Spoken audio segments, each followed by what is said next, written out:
Nii, tere õhtust. Hakkame nüüd uut raamatut lugema. Loo endale unistuste elu.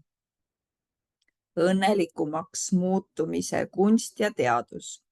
Nüüd hakkame uurima, mis värk on. Esimene sissejuhatus on siis Opralt. Minu arust see Opra on see, kes teeb seal telekas ka neid saateid. Et üks on see autor. Ja teine on siis Artur Brooks, seda ma ei tea, kes see on. Ja siis sõnum on nagu lugejatele Opralt. Üks paljudest kogemustest, mis sai mulle osaks nende 25 aasta jooksul, mil ma juhtisin oma telesaadet The Opera, oli võimalus istuda terve hulga õnnetute inimeste vastas.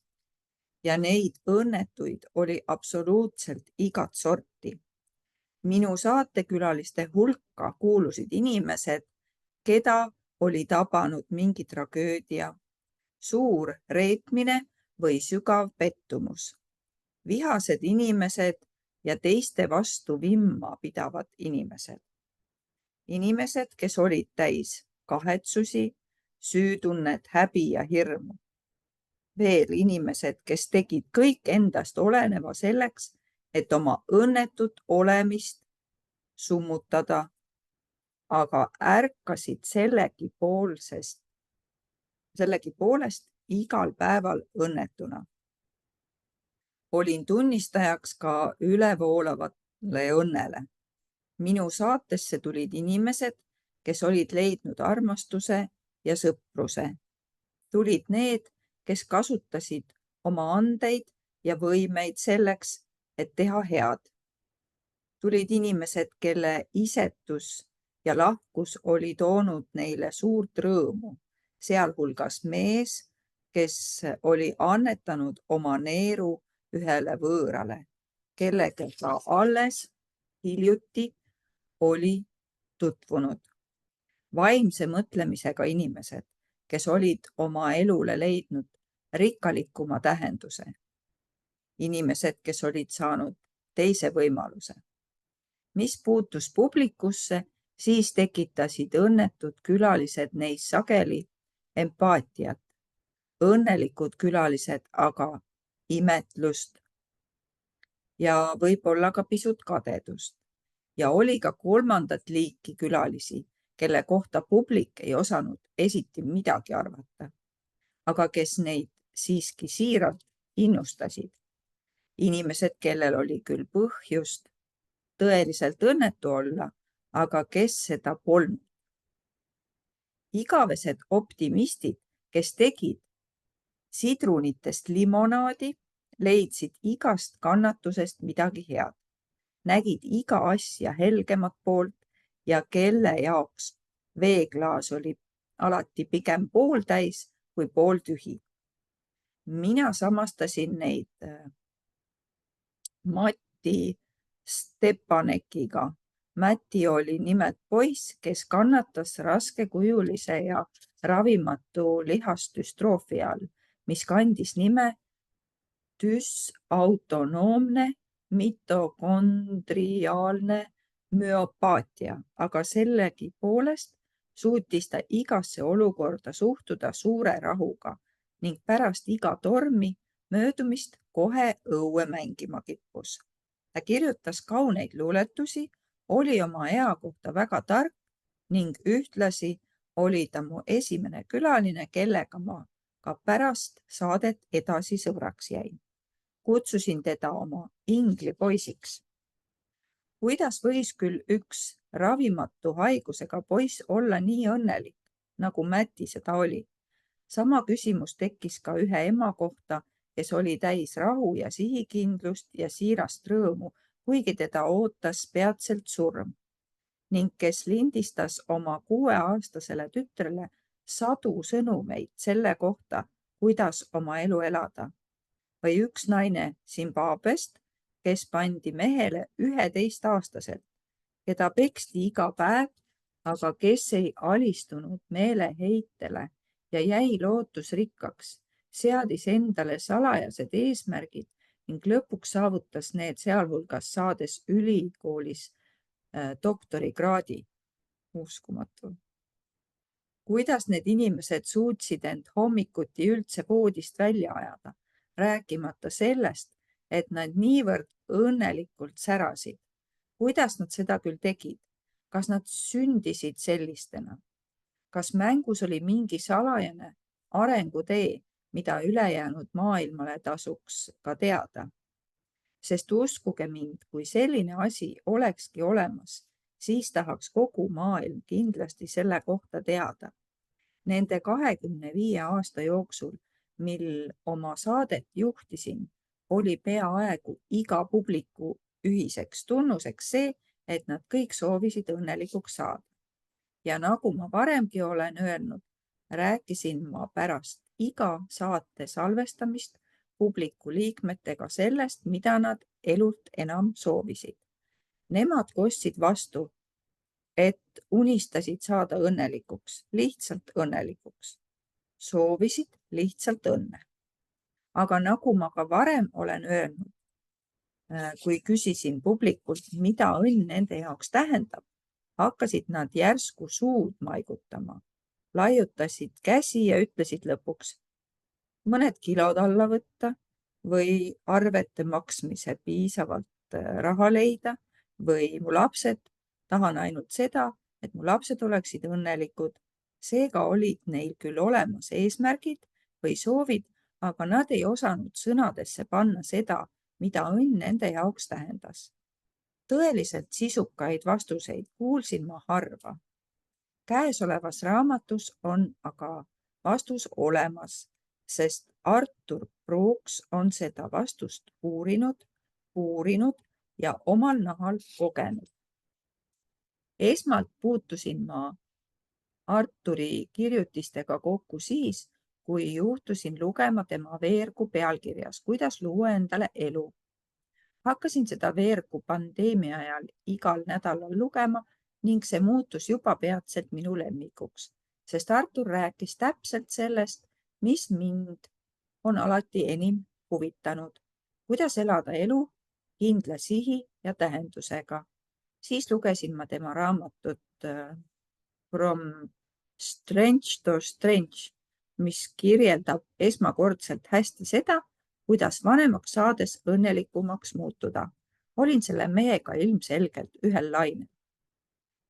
Ma lausa pidin temaga jutule saama ja kui ma seda viimaks tegin, siis taipasin, et kui minu telesaade oleks endiselt eetris, siis oleksin ma seda alalõpmata endale külaliseks kutsunud.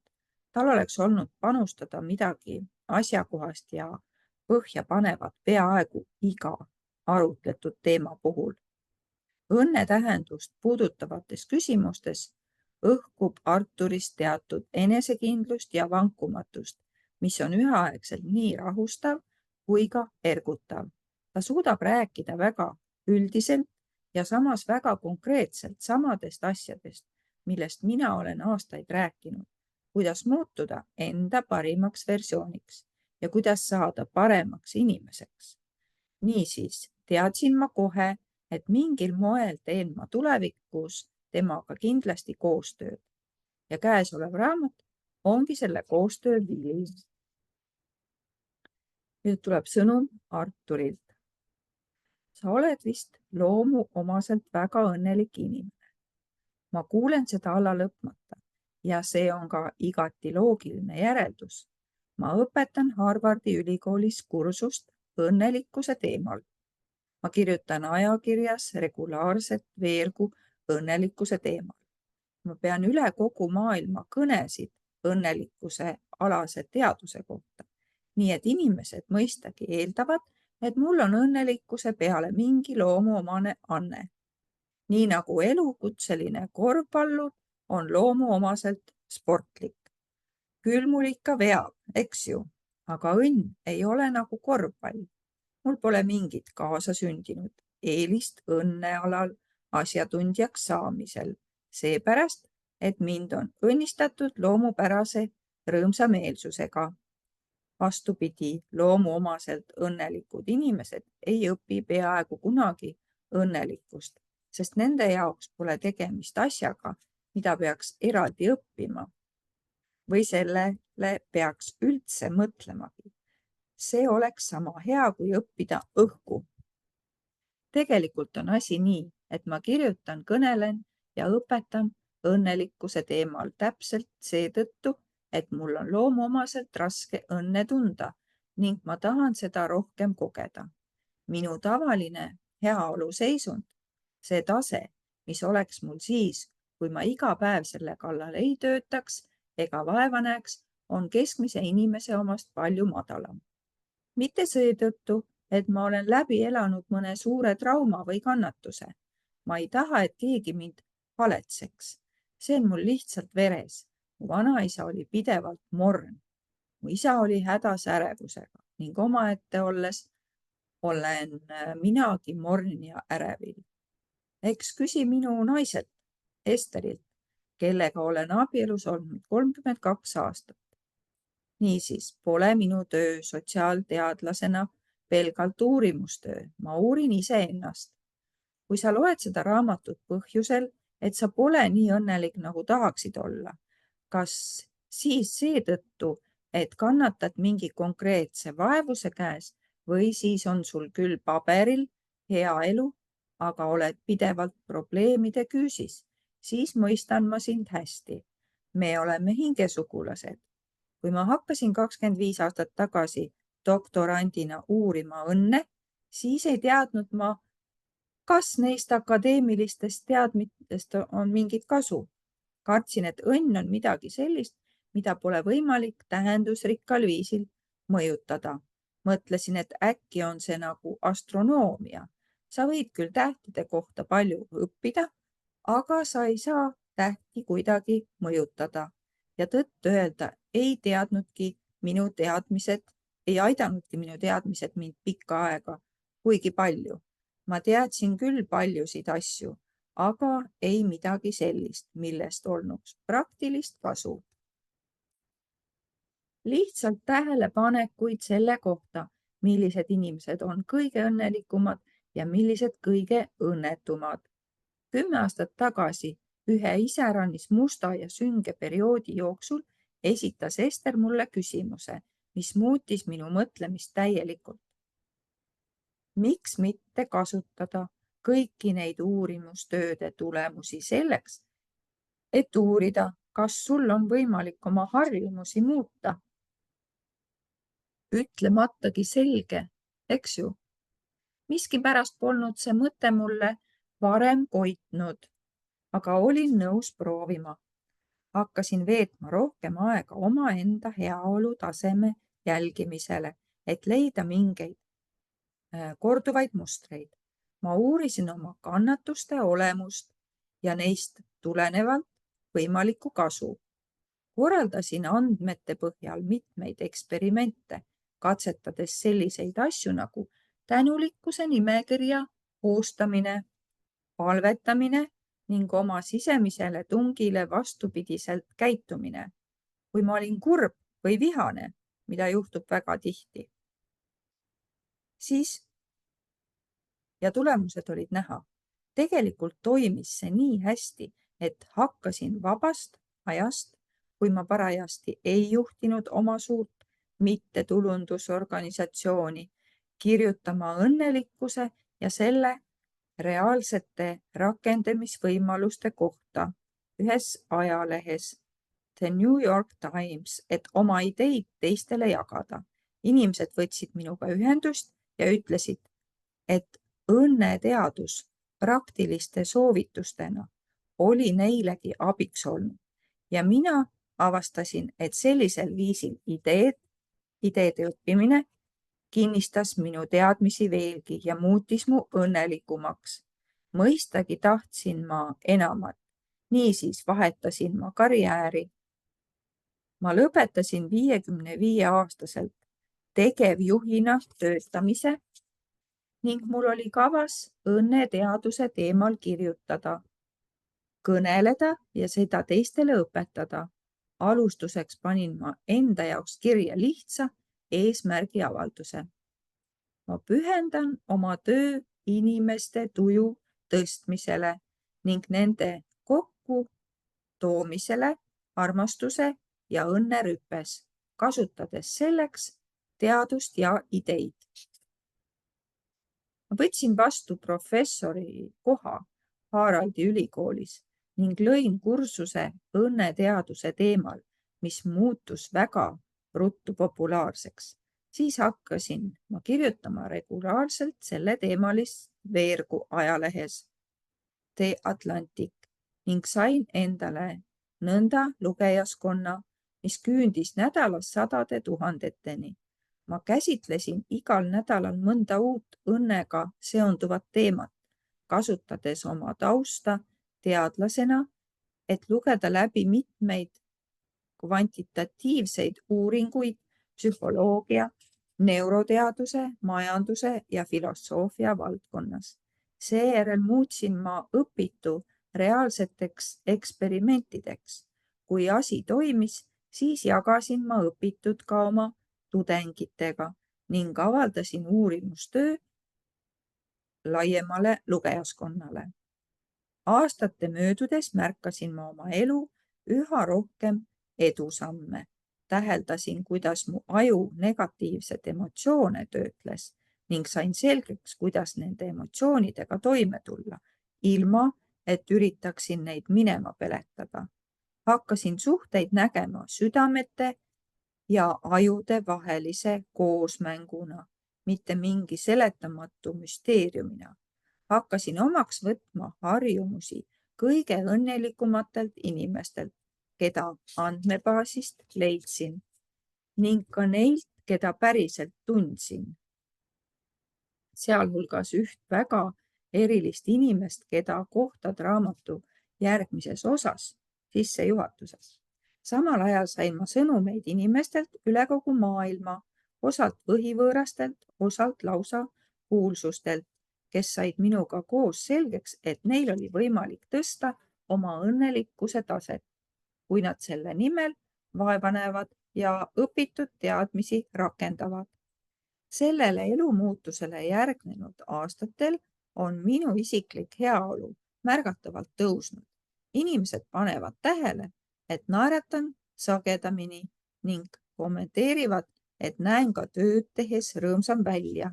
Minu suhted on paremad kui varem ja ma olen näinud sarnaseid edusamme ka tudengites, ärijuhtides ja tavainimestes, kes on õnneteaduse põhimõtted selgeks saanud. Paljud neist on seisnud silmitsi sellise valu ja leinaga, mille sarnast ma kogenudki pole, ning leidnud neist kannatustest hoolimata rõõmu. Mul tuleb endiselt ette omajagu halbu päevi ja mul on veel pikk maa minna, aga praegu olen ma oma halbade päevadega toime tulnud ning tean, kuidas neist õppida. Tean, et ees ootab raskeid aegu, aga ma ei karda neid ja ma olen kindel, et minu tulevikus on ees veel palju edusamme. Mõnikord mõtlen ma enda elule 35 või 45 aastasena, kui ma olin suures osas rõõmutu ning olin tulevikule käega löönud. Kui ma saaksin praegu 59 aastasena ajas tagasi rännata ja endale öelda, sa õpid, kuidas muutuda õnnelikumaks ning õpetad seda saladust ka teistele, siis oleksin arvanud, et see tulevane mina on aru kaotanud. Aga see on tõsi. See, et muutud õnnelikumaks, mitte see, et oled aru kaotanud. Ja nüüd on mul õnnekombel avanenud võimalus teha koostööd kellegagi, keda olen imetlenud juba varasest noorusest, inimesega, kes on ise haaranud miljoneid inimesi üle kogu maailma armastuse ja õnnerüppe. Oprah. Me mõistame juba esmakohtumisel, et meil on ühine eesmärk, kuigi me pürgisime selle poole eri viisidel. Mina akadeemikuna ja Oprah massimeedia vahendusel. Meie eesmärk selles raamatus on kokku põimida meie töö mõlemad harud ning muuta see imeline õnneteadus kättesaadavaks inimestele igas eluvaldkonnas, et nad võiksid seda kasutada paremaks eluks ja teiste aitamiseks. Lihtsamalt öeldes tahame aidata sul näha, et sa pole abitu elu keerdkäikude ees, vaid võid endale luua sellise elu nagu soovid, kui mõistad paremini oma aju ja mõistuse tööd, alustades oma emotsioonidest ning pöördudes seejärel oma pere, sõprussuhete, töö ja vaimse elu poole. See toimis meie puhul ja toimib kindlasti ka sinu puhul. Vaat selline oli sissejuhatus siis kahe selle raamatu autori poolt. Issand, kui huvitav, mis mul ka juhtus eile. Sõitsin Kauksi randa ja ma kogesin sihukest asja, et ma hommikul tulin Harglast ja seal oli piirivöönd, vaata, seal on Läti piir. Ja sõitsin siis sinna Kauksi randa ja seal oli piirivöönd, samamoodi piirivöönd, siis on Vene piir teisel, saad sa aru. Ja ma ületasin neid piirivööndeid ja siis mõtlesin, mida mulle elu näitab, mis see piirivöönd tähendab. Saad sa aru, ma sain sellise taipamise, et ma olen oma elus selle piiri peal, et ma pean selle piiri ületama, mingi piiri endas ületama. Ja läksin randa, et ei kujuta ette, milline tuul seal oli, millised lained seal olid.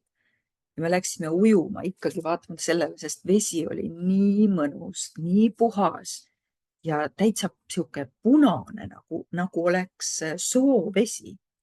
Täiesti müstika. Ja siis ma seal vees niimoodi kümblesin, mul oli nii hea olla, issand jumal, see oli nii mõnus. Ja saad sa aru, me tulime ära ja läksime Mustveesse. Meil oli veel aega natuke ja olime Mustvees ja saad sa aru, mul tuli see taipamine, et pekki. See oli see vana elu, vaata. Ma läksin üle piiri, ma jätsin selle vana elu sinna, ma kümbesin, ma pesin selle maha, kõik selle tormi ja see on üks ja sama järv. Ja seal on mõned kilomeetrid vahet ja see on nii erinev. Niimoodi, et ma hüppasin ühest reaalsusest täiesti teise reaalsuse. Seal oli, Mustvees oli rahu, vaikus, meri ei möllanud, tuult ei olnud, päike paistis. See oli ja siis ma sain aru, kuidas tegelikult kõik reaalsused on meil siin reas. Meil on vaja ainult mingeid piire ületada ja näha seda. See on nii müstiline, ma ei tea, kas üldse saate aru, mida ma räägin. Ma olen et see oli nii äge. No, mul tuli kohe see meelde ja üldse see, mis sinna kõik jäi, sest hommikust peale üks vana inimene trigerdas mind ühe sõnumiga, siis mul hakkas kõik tööle ja mu keha oli kõik raskust täis, et ma hingasin ja puhastusin ja seda ja siis tuli see teine piirivöönd, kus oli see torm ja möll ja kõik see. See oli nii lahe päev ja mul oli nii palju taipamisi seal. Täiesti müstika. Ja tegelikult saabki niimoodi valida, saad sa aru, sa lihtsalt valid. Sa pead lihtsalt endas need vabastama need piiravad uskumused ja piirid, kõik, mis seal on ja lihtsalt sa lähed läbi sellest. Ma ei tea, kas te saite aru, aga see oli nii äge lihtsalt. Okei. Et ma loen nüüd edasi, vaatame, palju me lugeda saame, ma ei tea. Nii, ja nüüd on sissejuhatus ja esimene on siis Albiina saladus Arturilt. Mu ämm Albiina, keda armastasin nagu oma lihast ema, lamas oma voodis ühes väikeses Barcelona korteris, kus ta oli elanud viimased 70 aastat. Magamistoa napp sisustus polnud aastatega muutunud. Ühel seinal rippus pilt tema sünnipaigast, Kanaari saartest, teisel seinal rippus lihtne krutsifiks. See oli tema ainus vaatepilt peaaegu ööpäevaringselt sest pärast 2 aasta tagust kukkumist oli tal nii suured valud, et ta polnud võimeline iseseisvalt voodist tõusma ega ringi kõndima. Ta oli 93 aastat vana ja teadis, et tal oli elada jäänud vaid mõned kuud. Tema keha oli küll nõrk, aga tema mõistus oli endiselt terane ja tema mälestused olid selged. Ta rääkis möödunud aastakümnetest, kui ta oli olnud noor, hea tervisega, äsja abiellunud ning alustanud oma kalli pere loomist. Ta rääkis kunagistest pidudest ja lähedastest, nüüdseks juba ammu surnud sõpradega rannal veedetud päevadest. Ta naeris neid häid aegu meenutades. Minu elu on nüüd täiesti teistsugune, lausus ta viimaks. Ta toetas pea padjale ja vaatas pikka aega aknast välja, ise sügavalt mõttesse vajunud. Ta pööras pilgu tagasi minule ja ütles, ma olen praegu palju õnnelikum kui toona. Ta märkas mu üllatunud näoilmet ja selgitas lähemalt. Ma tean, et see kõlab veidralt, sest mu elu näib praegu üsna trööstitu, aga see vastab tõele, ütles ta naeratades. Ma olen vanemaks saades avastanud õnnesaladuse. Ma kuulasin teda suure uudishimuga. Albina jutustas mulle oma elu suurtest katsumustest, kui tema voodi kõrval istusin. Ta oli 1930. aastatel väikse tüdrukuna üle elanud julma Hispaania kodusõja, olles sunnitud end suure osa sellest ajast varjama, sageli nälga tundma ning kõikjal enda ümber nägema surma ja kannatusi. Tema isa vahistati ja pandi mitmeks aastaks vangi selle eest, et ta oli konfliktis võidelnud vastaspoolel sõjameedikuna. Sellest hoolimata oli Albina oma lapsepõlve alati õnnelikuks pidanud, sest tema vanemad armastasid teda ja teineteist ning mälestus sellest armastusest oli kestma jäänud kõige kirkamalt. Ja kui jutt juba armastusele läks, tasub mainida, et tema isa kõrval kongis istunud mehe vahendusel tutvus Albina oma tulevase abikaasaga. No väga huvitavaks igatahes läheb see. Aga mul sai aeg läbi. Mul viskas selle tabeli siia ette, et mul sai aeg läbi.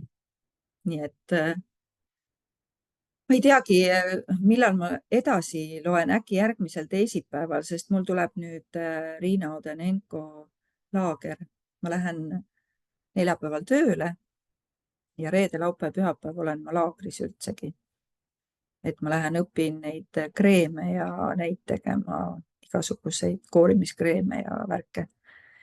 Et siis ma arvan, et ma loen järgmisel teisipäeval. See on võib-olla siis 11. õhtul.